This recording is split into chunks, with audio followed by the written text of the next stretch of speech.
Chers internautes, bonjour. Il est le plus jeune député à l'Assemblée nationale et le fondateur du mouvement Osons Ensemble. Vous l'avez reconnu, il s'agit de Alexandre Awassi, l'honorable. Bonjour honorable. Bonjour Freddy. Alors merci d'avoir répondu présent à cette invitation déjà. Nous allons donc au cours de cette interview revenir sur votre parcours mais également sur tout ce que vous faites au quotidien à l'Assemblée nationale. Donc d'emblée déjà, pouvez-vous nous dire quelles sont les missions quotidiennes d'un député au quartier? On a l'impression que c'est plutôt tranquille du côté de l'Assemblée nationale. Tranquille, c'est simplement du fait de la sagesse qui anime les élus. C'est loin d'être un fleuve tranquille, l'Assemblée nationale. Oui, ça peut paraître évidemment tranquille, mais l'activité est assez intense et de nombreuses questions y sont discutées au quotidien. Évidemment que l'activité parlementaire n'a pas de repos, elle ne se limite pas qu'au sein de l'Assemblée nationale et pour nous les députés qui siégeons dans l'arrière-pays, nous nous retrouvions ici que parce que voilà, c'est la capitale administrative et le siège de l'Assemblée nationale s'y trouve. Mais au quotidien, évidemment, nous exerçons nos fonctions au contact ou non de nos populations. D'accord. Ceci m'emmène à vous poser une question. On a l'habitude certainement déjà de vous l'avoir posée. Vous avez dû y répondre une centaine de fois. Mais monsieur le député, juste pour notre audience, pouvez-vous nous dire quels sont les missions d'un député? Alors, déjà, il n'y a pas une définition, pour ma part, homogène de ce qu'est un député. Et il n'y a pas de mission calquée ou définie, prédéfinie pour un député. Mais de façon sommaire, vous retiendrez que le député, c'est un parlementaire, d'accord, qui, à l'Assemblée nationale, traite des questions législatives ou également a le rôle de contrôle de l'action du gouvernement.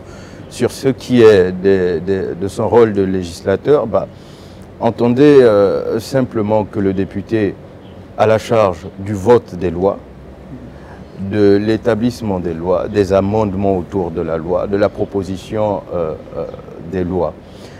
Sur l'action du gouvernement, il a impérativement obligation du contrôle justement de l'activité du gouvernement parce qu'il rend compte à ses populations de ce qui a été promis par le gouvernement, de ce qui a été réalisé et pas réalisé. D'accord. Alors, donc, comment peut-on à ce moment vérifier le taux de présence des députés à l'Assemblée nationale? C'est facile. À l'Assemblée nationale, avant tout exercice, avant toute activité, il y a l'appel des députés qui est fait. Et c'est seulement lorsque le quorum est atteint que nous procédons à nos travaux. L'appel des députés comme ça se fait dans les salles de classe? Comme dans les salles de classe. D'accord, voilà. monsieur le député. Alors, vous êtes député du 2e arrondissement de la commune de Monda. Quel est votre lien quotidien avec les populations de cette contrée? Écoutez, c'est un peu particulier, comme je vous le disais, au quotidien nous sommes au contact de ces populations. Malheureusement, le seul outil nous permettant d'être en communication avec eux, ce sont les réseaux sociaux ou nos téléphones. Parce que justement, le siège de l'Assemblée nationale se trouve dans la capitale administrative, Libreville. Mon souhait aurait été d'être aux côtés de ces populations tous les jours parce que les difficultés qu'elles connaissent, elles nous les font parvenir tous les jours et du fait de la distance, souvent on n'arrive pas à être au contact avec elles. Enfin, du moins on n'arrive pas à trouver les solutions idoines parce que nous sommes loin. Donc au quotidien, nous, du mieux que l'on puisse, on les appelle, on écoute, on essaie de résoudre ce qu'on peut résoudre comme problème malgré les distances qui nous séparent. Il y a des conflits de toute nature, il y a des problèmes de tout genre. Donc voilà, c'est ce que nous faisons au quotidien. Comme je le disais donc en entame de l'émission, vous êtes le plus jeune député à l'Assemblée nationale sur cette législature bien entendu. Est-ce que c'est pas trop de stress, c'est pas trop de pression au moment du vote? Permettez-moi d'apporter cette petite modification. Non, je ne suis pas le plus jeune. Je suis un des plus jeunes députés, mais je ne suis pas le plus jeune. On a eu de nouveaux entrants là qui étaient des suppléants, qui sont plus jeunes que moi. Ça fait de vous un cacique déjà. Voilà, ça fait de moi un cacique, c'est là où j'en venais d'ailleurs. Pour ce qui est de la pression, ce n'est pas toujours mauvais. Dans notre travail, d'avoir un peu de montée d'adrénaline. La pression peut être positivement perçue lorsque l'on décide d'être là où nous sommes. Sauf qu'il faut pouvoir capitaliser. Il ne faut pas que cette pression nous amène à faire n'importe quoi ou à voter des lois qui ne nous aident pas toujours. Il ne faut pas que cette pression nous amène à faire des choses qui sont contre le gré de nos populations, de notre éducation, de toute cette panoplie de choses. Oui, on a la pression parce qu'on a le souci de vouloir bien faire. Mais entre ce qu'on fait et ce que pensent les gens, ce n'est pas toujours communément perçu.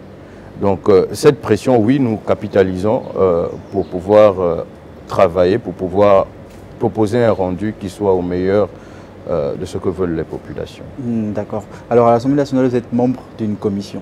Oui. En quoi consiste cette commission et comment s'organisent les séances de travail au sein de cette commission? C'est une nouvelle communication, c'est la commission de la communication. C'est le nouveau bébé de l'Assemblée nationale. Elle est en pleine structuration, mais ça n'empêche que de nombreux travaux ont été déjà faits au sein de cette communication. Et d'ailleurs, j'y occupe la fonction de deuxième rapporteur. Au quotidien, nous travaillons avec un président de commission assez dynamique qui favorise des séances de travail avec les opérateurs économiques essentiellement parce que, comme vous le savez, la commission de la communication, elle gère tout ce qui est opérateur économique, elle gère tout ce qui est médias et j'en passe. Donc c'est une activité assez alléchante pour nous. D'accord. Alors on va sortir un peu de là, on va faire un peu d'histoire. Ce sera l'histoire donc de l'honorable député Alexandre Awassi. On a l'impression souvent que pour être député, il faut avoir atteint un certain âge. Est-ce qu'aujourd'hui, vous pouvez revenir sur ce qui vous a amené, vous, en tant que jeune citoyen gabonais, à concourir à cette élection, justement? Oui, effectivement, c'est ce que j'ai pensé et c'est ce qui m'a été souvent dit parce que même avant de prendre cette décision, lors de mes consultations auprès de la famille et de mes amis, tout le monde me disait « mais tu es jeune, qu'est-ce que tu vas faire à l'Assemblée nationale ?»